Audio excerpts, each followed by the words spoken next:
called a family hospital that time on Wisconsin Avenue, down in Milwaukee, Wisconsin. I'd never been in a hospital situation. I was shot in there, put on a gurney with a bunch of other girls, and wheeled up into the operating room. I was given twilight sleep. I was sort of fighting this whole thing all the way because I knew in my heart that it was the wrong thing to do, but I didn't have enough strength or courage not to do it. I thought I had too many things to lose, and was very selfish at that time. What I had with the abortion, it was extremely painful. I remember the doctor yelling at me because I wasn't participating properly with what he wanted me to do.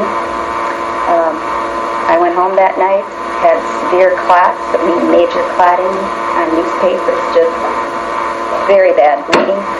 And my husband's sister was there, and she called this doctor back up, and he so kindly told her that that's normal, and he slammed the phone down, and there I was, just clotting and bleeding, and well, that would soon subside, and that was back in 1973. Since then, at that time, that was 73, in 1976, I became pregnant with my son.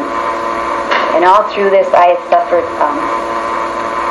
mentally. Every November, I knew that I would have had my child. My child would have been born. The next year, my little baby would be one. And every time I would hear that word abortion, it would cut to my heart because I knew what I did. And I was so ashamed because, I never told my parents. I never told anybody. And when my children were born, I was very afraid that God would somehow punish me for what I did. In 1981, some really good friends of ours who we had partied with and been friends with for quite a long time presented the gospel of Jesus Christ to us. I was asked the question, if I was to die tonight, would I go to heaven? And the first thing that popped into my head was, absolutely no way. I'd murdered my own child. God would never put up with that. I was murdered, and I know the Ten Commandments says, thou shalt not murder. Well, I read through a book, and I repented of not only my sin of abortion, but all my sins. I gave my life to Jesus Christ, and I knew He'd forgive me of my sins, but I could never forgive myself for the taking of another life.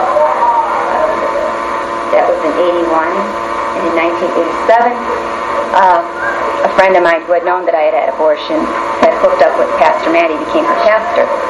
And she asked me if I would come out to the streets with her. Well, being a woman who had an abortion, I thought, well, how hypocritical of me to go out on the street and to tell other women that they should not have an abortion. But I, and having one myself, I went through a real mixed up time there for a while, a couple weeks of just reliving the whole events, because a lot of the details I had put out of my mind because it was so painful for me. I went to a meeting at a church, and there I was presented for the first time pictures of aborted babies. And I looked up because I never seen a picture of aborted baby, what I did to my own child. I dealt with that, and I went to the street. First time Bread and Roses, I went there, and I could see a couple in a car, and I still didn't want, even amongst my Christian friends, I still didn't want anybody to know I had an abortion because I was so ashamed and just so hurt. And I remember going there and thought, I'm not saying a word to anybody. I'll go there, but I'm not saying a word. And I seen a young couple in a car, and she was in the car, and she was just crying and crying, and she didn't want to come out. And I spoke up for the first time and, told them that they didn't have to do this, that I've been there, and I see that she was struggling so hard already. I knew that she would be suffering for the rest of her life if she went into that clinic and made that decision. Since then, I've been out on the streets for the last, whatever that's been, 11, 12 years ministering. Sidewalk counseling, like Pastor Mann said. As women approach the clinics, I approach them and offer them literature. I offer them help. Sometimes I share my testimony with them. Sometimes not. It depends, because you have a very limited amount of time. You could have 30 seconds or maybe a minute if you're lucky from the time they get out of their car to their walk-up. I've been blessed to have women turn away. Just last Friday I was out at the clinic, and it wasn't due to anything I did, or it was due to the Lord, but a couple left, and I offered them some more information. They said, no, we're not going to do it. We're going to keep our baby. And they said that the day before, one of the missionaries to the Preborn had talked to them, and that when they went back into the clinic that day to kill their child, they couldn't do it. So there's those rewarding times. And not long ago, a girl felt very pressured to have an abortion. She was an illegal immigrant. She's from Mexico. She couldn't speak any English whatsoever, so she had her interpreter there, and she was definitely scared that if she would have this child, that she would be deported, that the child would be deported, and there was a big financial need in the family. So we reached out to them, set them up with the doctor. He's now meeting with them. There's been food brought to their home and some financial aid to help with them. So those are just a couple opportunities where we've had a chance to minister to these women that are out on the streets. And I've been really fortunate that God has saved me and brought me to the place where I am today. And I just thank you for that. We have some literature available too, and it's all free. It's over here. This is a little thing about our group, Missionaries of Preborn. This is an apologetic, our Preborn Babies of People group worthy of our ministry. And this is another one I wrote, protesting the Protestant minister against birth control. This is one, naming our children, talking about how we name our kids. And I have some other ones too that we have. One dealing with the Bible and property tax.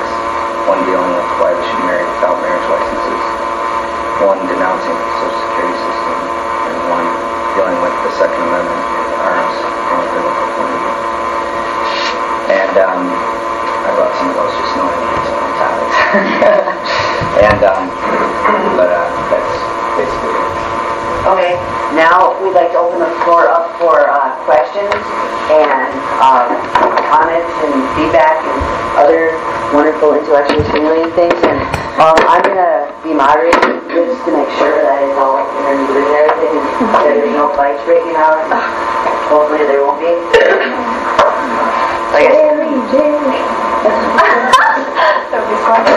Michael Roth. I want to know where you get your biblical reference to abortion as well. The book of Exodus, the 6th commandment, and you shall not murder. Isn't that for basically human life? So you're saying human life begins at conception. So Jesus basically wasn't born because he wasn't conceived. So Jesus doesn't count? No, scriptures say that he was conceived of the Holy Spirit. So he was conceived. But see, that's one of the big things that, one of the misnomers is people say, well, the Bible doesn't talk about abortion, but it does. It's murder, it's killing.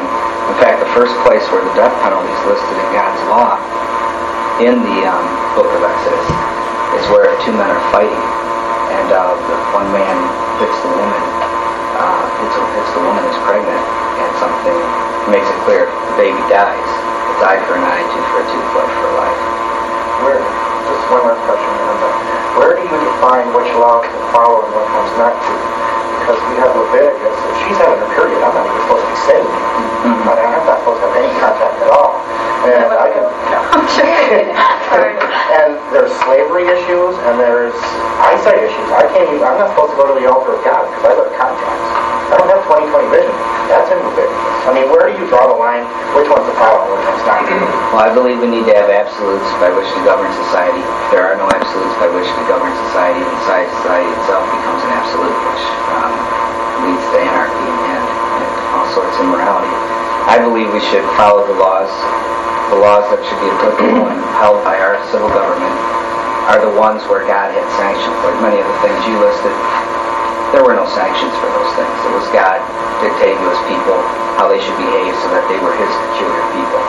But there was no sanction for violating those things. And so I just believe it's the ones where, like rape, kidnapping, murder, things like that, theft, those are the laws that our civil government should uphold. Thank you for being here. Oh, okay. I have a comment and a question. First of all, I completely support your right to have the opinion that abortion is utterly wrong. I do wonder how you feel about the fact, though, that if you do succeed in making abortion illegal, you realize that a lot of the clinics that you visited in 73 and a lot of the underground illegal clinics that were even worse than what you would experience, very atrocious places.